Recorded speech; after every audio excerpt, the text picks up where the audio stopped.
It was a CAQM directive that the Supreme Court has for now said that let's not take any coercive action. And meanwhile, we've seen the Delhi government file a review of the original 2018 decision, which said that there should be a 10-year cap for diesel vehicles and 15 years for petrol.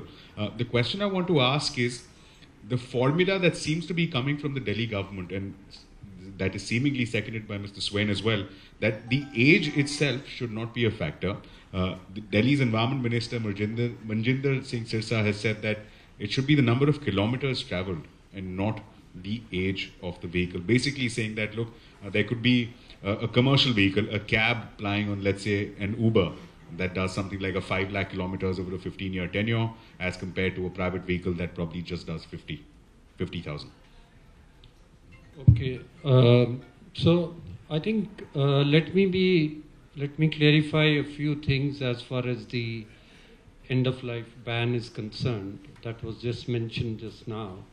The first thing is that when the Supreme Court and NGT decided that this would be a ban, age-based ban, there was a set of such studies that was done at that time, looking at 2015 and before that, which at that time, because we didn't have a clear system of any other system of actually identifying vehicles, the arbitrary age-based ban 10 and 15 years was instituted.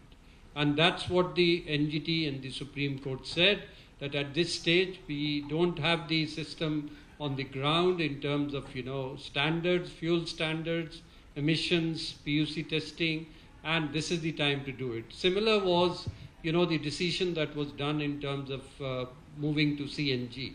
Now, of course, as things move on, CAQM as the single body representing, pollution-related, air pollution-related focus, was actually looking at the existing ban, and what we perhaps pushed is that this ban needs to be enforced, because again, earlier I said, you can have these legislative policies and directives, but ultimately it's about enforcement and delivery of results. And what we saw is that despite the so-called ban being there, we still had about 60 lakh of end-of-life vehicles running in Delhi. Now, just turn it around, and let's not call it 60 lakhs. Let's say it's only 6 lakhs.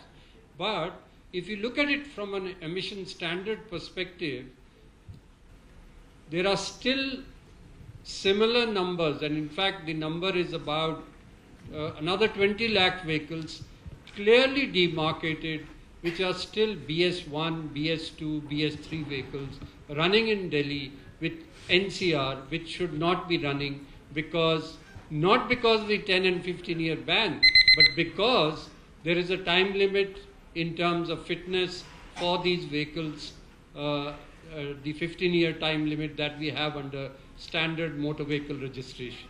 So in fact, what CAQM did is only said that because the Supreme Court has got this, and now you've got the NPR technology, you can identify the vehicles on the ground and link it to the fuel.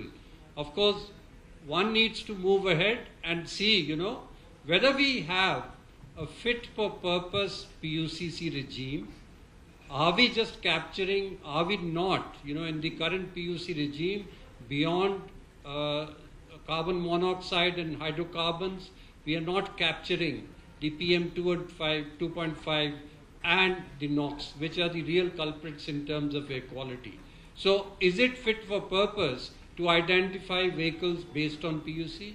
No, there is a big question mark there. Second, do we have the automatic testing centers, adequate automatic testing centers which test the fitness of vehicles on the ground, which allow us to identify that this vehicle can continue beyond that?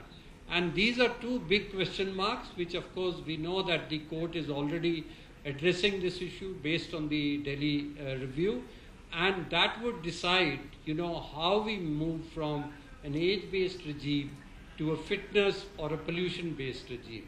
Earlier this month, we saw Supreme Court actually take, a huge decision and almost changed its decision, which was a decade long, where the 15 and 20-year-old petrol and diesel vehicles who were banned in Delhi NCR, down to 10 and 15 years, 5 years reduction.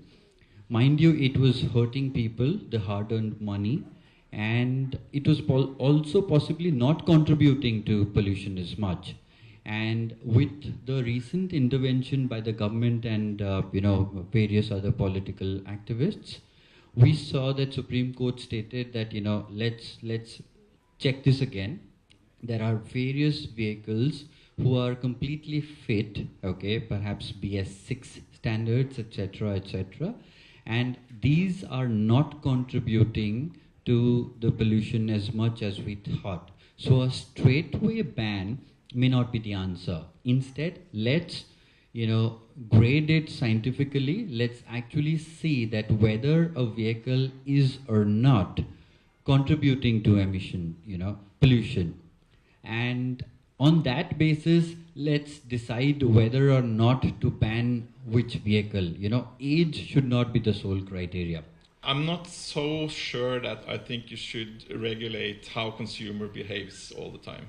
I think it's much better, instead of banning the ability to buying a car or driving a car, I think it's better to making sure that the alternative is much better. That's kind of the experience from Norway, and I'm completely aware of we have to have different approaches to different countries and contexts. But I think to have a climate policy, for me it's the climate policy at least, one of the key factors we have seen in Norway is that you need to have it also somewhat popular. You have to have support for the climate policy. If not, it will be taken away. For example, too high prices on the toll rings resulted in a new party in Norway. They called the Toll Party. They created an own party that the only purpose was to remove the toll rings of the cities. And they gained a lot of traction, and they got position in a lot of cities. So if you do things too strict for the people, you will have a backlash.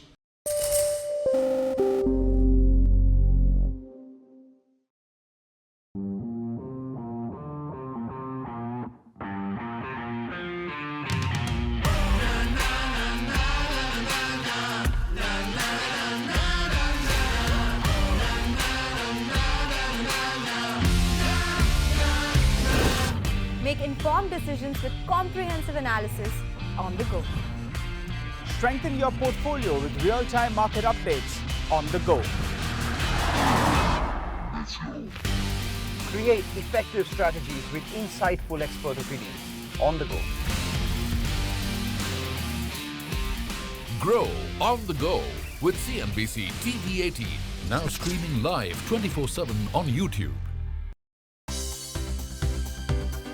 For more news and updates, all you need to do is follow CNBC-TV18 on all of our digital platforms.